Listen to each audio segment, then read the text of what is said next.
ഖുർആൻ അവസാനിപ്പിച്ചിരുന്നെങ്കിൽ നമുക്കൊരു കുഴപ്പമില്ലായിരുന്നു. ഇനി ഒരു ഖുർആൻ വചനവും കൂടി നിങ്ങളൊന്ന് നോക്കണം. നമ്മൾ ഇൻഡെക്സ് കാണിക്കുന്നില്ല, ഖുർആൻ വചനങ്ങൾ കാണിക്കുന്നില്ല. നോക്കിക്കോ, സത്യവിശ്വാസികളും സത്യവിശ്വാസിനികളും അന്യോന്യം മിത്രങ്ങളാകും. മുസ്ലിങ്ങൾ മിത്രങ്ങളാണെന്നാണ് ഈ പറഞ്ഞു വെക്കുന്നത്. അള്ളാഹുവിൽ വിശ്വസിക്കുന്നവരും മാത്രം മിത്രങ്ങളാണെന്നാണ് ഈ പറഞ്ഞു വെക്കുന്നത്. കാഫിറുകളും മുസ്ലിങ്ങളും മിത്രങ്ങളാണെന്നല്ല ഈ പറയുന്നത്. അങ്ങനെയായിരുന്നെങ്കിൽ ഖുർആനിന്റെ മാനവികതയെ കുറിച്ച് നമുക്ക് രണ്ടാമതൊന്നും ആലോചിക്കേണ്ടി വരില്ലായിരുന്നു. അവർ സദാചാരം കൽപ്പിക്കുകയും ദുരാചാരത്തിൽ നിന്ന് വിലക്കുകയും നമസ്കാരം മുറ പോലെ നിർവഹിക്കുകയും സക്കാത്ത് നൽകുകയും അള്ളാഹുവിനെയും അവന്റെ ദൂതനെയും അനുസരിക്കുകയും ചെയ്യുന്നു. അത്തരക്കാരോട് അള്ളാഹു കരുണ കാണിക്കുന്നതാണ്. തീർച്ചയായും അള്ളാഹു പ്രതാപിയും യുക്തിമാനുമാണ്. ഇതുകൊണ്ട് അവസാനിച്ചിട്ടില്ല. നമുക്ക് വേറെ ഒരു ഖുർആൻ വചനവും കൂടി ഒന്ന് നോക്കാനുണ്ട്.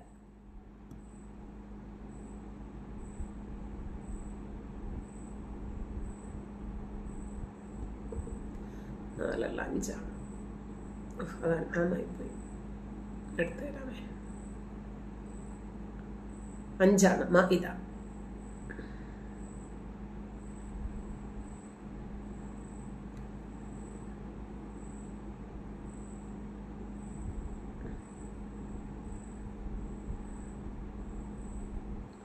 ഈ വചനം നിങ്ങളൊന്ന് ശ്രദ്ധിച്ചു വായിച്ചേ.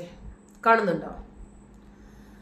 അള്ളാഹുവിനോടും അവന്റെ ദൂതനോടും പോരാടുകയും ഭൂമിയിൽ കുഴപ്പമുണ്ടാക്കാൻ ശ്രമിക്കുകയും ചെയ്യുന്നവർക്കുള്ള പ്രതിഫലം അവർ കൊന്നൊടുക്കപ്പെടുകയോ ക്രൂശിക്കപ്പെടുകയോ അവരുടെ കൈകളും കാലുകളും എതിർവശങ്ങളിൽ നിന്നായി മുറിച്ച് കളയപ്പെടുകയോ നാടുകടത്തപ്പെടുകയോ ചെയ്യുക മാത്രമാകുന്നു. അതവർക്ക് ഇഹലോകത്തുള്ള അപമാനമാകുന്നു, പരലോകത്തവർക്ക് കനത്ത ശിക്ഷയും ഉണ്ടായിരിക്കും. 5-ാം അധ്യായം അൽ മാഇദ 33. അല്ല, നമ്മളോട് തെളിവ് ചോദിച്ച ആളവിടെ നിപ്പുണ്ടോ? റെനി ഒന്ന് നോക്കിയേക്കണേ. അനിലെ, തെളിവ് ചോദിക്കാം. തെളിവ് തരാൻ പറഞ്ഞിരുന്നു ആരോ വന്നിട്ട്, ഒരു സെറീന. പോയോ നോക്ക്. ഖുർആനിലെ സമാധാനം പറഞ്ഞപ്പോഴേക്കേ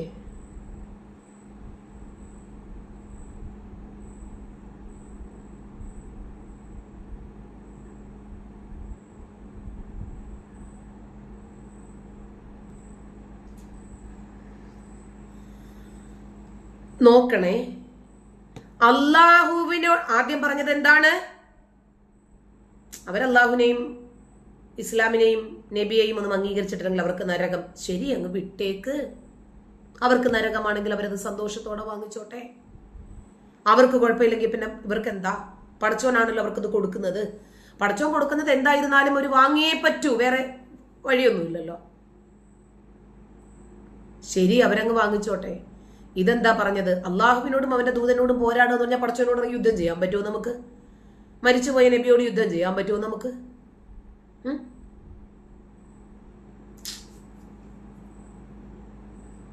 അപ്പോ അള്ളാഹുവിനെയും അവന്റെ ദൂതനെയും വിമർശിക്കുക, എതിർക്കുക. ദൈവദൂതനോട് എങ്ങനെ പോരാടും നമ്മള്?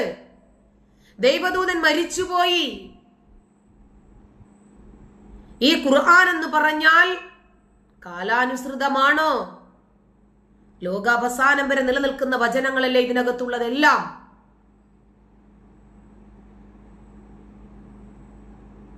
ഈ ഗ്രന്ഥത്തിന് അല്ലെങ്കിൽ എന്ത് ചെയ്യണം? നബി ജീവിച്ചിരിക്കുമ്പോൾ മാത്രം ബാധകമായിട്ടുള്ള വചനമാണിത് കേട്ടോ എന്ന് പറഞ്ഞാൽ ശരി. അള്ളാഹുവിനോട് എങ്ങനെ യുദ്ധം ചെയ്യും? അള്ളാഹുവിനോട് ആർക്ക് യുദ്ധം ചെയ്യാൻ പറ്റും? എങ്ങനെയാണ് അള്ളാഹുവിനോട് ചെയ്യുന്ന യുദ്ധം?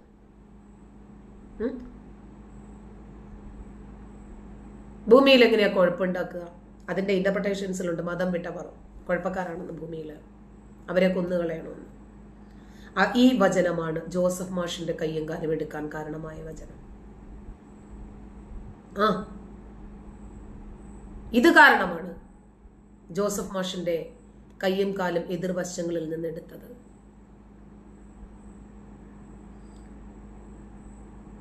ജസ്മാക്ക് താങ്ക് യു.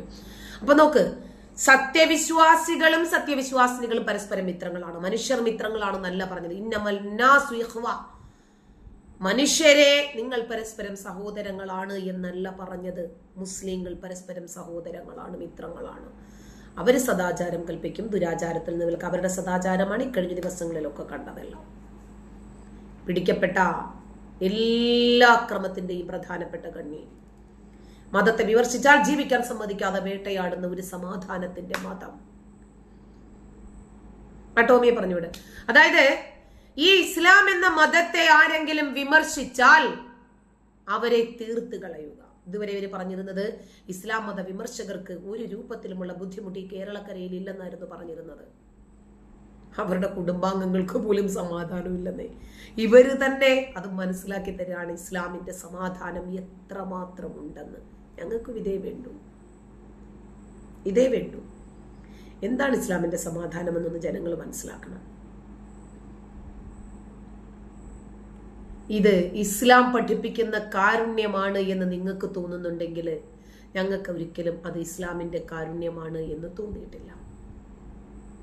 ഇസ്ലാമിന്റെ കാരുണ്യം എന്താ? ഇസ്ലാമിലേക്ക് ആളെ കൂട്ടല്ല ഇസ്ലാമിന്റെ കാരുണ്യം.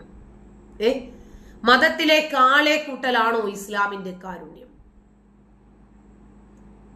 ഇപ്പോ ഈ നോമ്പ് തുടങ്ങിയത് പിന്നെ തന്നെ പാകിസ്ഥാനിലെ എത്ര സ്ഫോടനങ്ങൾ നടന്നു, എത്രയെത്ര പൊട്ടിത്തെറികൾ നടന്നു. ഗാസയിൽ ഇസ്രായേല് ഗാസയിലും എത്ര ആക്രമണങ്ങൾ നടന്നു. എത്ര കള്ളപ്പണം വെളുപ്പിക്കൽ, ലഹരിക്കടത്ത്, കൊലപാതകം, പീസാക്കി ബാഗിൽ വെക്കുന്ന കേസുകൾ എത്ര നടന്നു വേണ്ട. ഇന്ന് 23-ാം തീയതി മാർച്ച് 2025 SDPയുമായിട്ട് ബന്ധപ്പെട്ട ഒരു കള്ളപ്പണം വെളുപ്പിക്കൽ കേസിൽ ഒരാൾ അറസ്റ്റിലായ വാർത്ത നിങ്ങൾ കണ്ടിരുന്നു. നിലയിൽ വന്നിരുന്നു ഈ വാർത്ത. നിരോധിത ഭീകര സംഘടനയായ പോപ്പുലർ ഫ്രണ്ടിന്റെ പ്രവർത്തകനായിരുന്നു കക്ഷി. കോയമ്പത്തൂർ സ്വദേശിയായിട്ടുള്ള വാഹിദുർ റഹ്മാൻ ജൈനുലാബ്ദീൻ, ഇയാളെയാണ് ED കസ്റ്റഡിയിൽ എടുത്തത്. ആരെങ്കിലും ഒന്ന് പറയത് ഇസ്ലാമികമല്ലാന്ന്. പോപ്പുലർ ഫ്രണ്ടും SDPയും ഈ നാട്ടിൽ ചെയ്യുന്നതൊന്നും മതപരമല്ല എന്ന് പറഞ്ഞ ജോസഫ് മാഷിന്റെ കൈയെടുത്തപ്പോ ഇവർക്ക് പറയാൻ പറ്റുമോ? കാലെടുത്തപ്പോ ഇവർക്ക് പറയാൻ പറ്റുമോ? മനുഷ്യനെ വേട്ടയാടിയപ്പോൾ ഇവർക്ക് പറയാൻ പറ്റുമോ? ചേകനൂർ മൗലവിയെ കൊണ്ട് കളഞ്ഞപ്പോൾ ഇവർക്ക് കൊന്നു കളഞ്ഞപ്പോൾ ഇവർക്ക് പറയാൻ പറ്റുമോ? എന്നെ വേട്ടയാടുമ്പോൾ ഇവർക്ക് പറയാൻ പറ്റുന്നുണ്ടോ? ഇതല്ല മതം, ഇതാണ് മതം. സമാധാനത്തിന്റെ മതം ഇതാണ്. SDPയുടെ അഖിലേന്ത്യാ പ്രസിഡന്റാണ് MK ഫൈസി.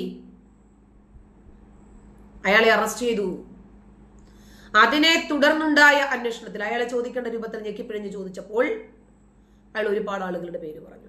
അങ്ങനെയാണ് കോയമ്പത്തൂരിലും കോട്ടയത്തും പാലക്കാടും ഒക്കെ ഒറ്റപ്പാലത്തും ഒക്കെ പല SDPയുടെ കേന്ദ്രങ്ങളിലും EDയുടെ റെയ്ഡ് നടന്നത്.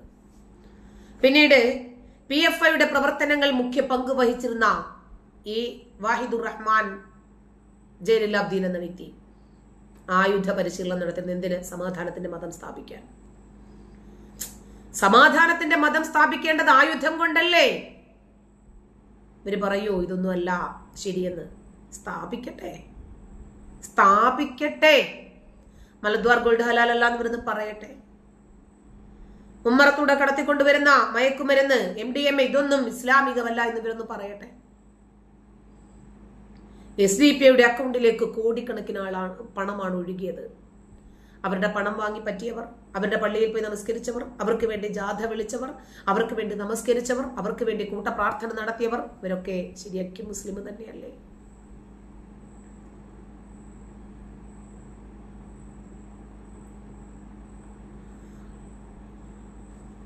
യാസി ഞാൻ പറഞ്ഞുതരാം. കാഫിറുകളെ മുഴുവനും കൊല്ലണം എന്ന് ആര് പറഞ്ഞതാ? ഖുർആൻ പറഞ്ഞതാ, ഞാൻ പറഞ്ഞതല്ല. അതിന്റെ കാഫിറുകളുടെ രാജ്യത്ത് കയറി പിടിച്ചടക്കിയിട്ട് അവരോട് നികുതി വാങ്ങി, അല്ലെങ്കിൽ അവർ മതം സ്വീകരിച്ച്, അതല്ലെങ്കിൽ അവർ നാട് വിട്ട്, അങ്ങനെയാണോ നിങ്ങളുടെ സമാധാനത്തിന്റെ മതം വളർത്തേണ്ടത്? അവർക്ക് അവരുടെ മതമനുസരിച്ച് വിശ്വസിക്കാനും ഫോളോ ചെയ്യാനും സ്വാതന്ത്ര്യം കൊടുത്തിട്ട് മതം വളർത്തിക്കോ. അതായിരുന്നില്ലേ ശരി? പിന്നീട് അവരിൽ നിന്നും ടാക്സ് വാങ്ങി കഴുത്തിൽ കൊണ്ടുപോയി കത്തി വെച്ചിട്ട് ഇസ്ലാം സ്വീകരിച്ചോ മര്യാദയ്ക്ക് എന്ന് പറയുന്നതാണോ നിങ്ങളുടെ സമാധാനത്തിന്റെ മതം? പിന്നെന്തിനാണ് ലക്കും ദീനുക്കും വലിയ ദീനെന്ന് പറഞ്ഞ് നിങ്ങൾക്ക് നിങ്ങളുടെ മതം എനിക്ക് എന്റെ മതം എന്തിനാണ് ഉണ്ടാക്കാൻ പോയത്? ലാ ഇക്റാഹ ഫിദ്ദീൻ, മതത്തിൽ ബലാത്കാരമില്ല എന്ന ഖുർആൻ വചനം എന്തിനാണ് ഉണ്ടാക്കാൻ പോയത്? ഭൂമിയിൽ കുഴപ്പമില്ലാതാക്കുകയും മതം മുഴുവനും അള്ളാഹുവിന് വേണ്ടി ആയിത്തീരുകയും ചെയ്യുന്നത് വരെ യുദ്ധം ചെയ്യണമെന്ന് എന്തിനാണ് ഖുർആൻ പറഞ്ഞത്? കോടിക്കണക്കിന് പണം SDPIയുടെ അക്കൗണ്ടുകളിലേക്ക് ഒഴുകിയെത്തി കേരളക്കരയിൽ.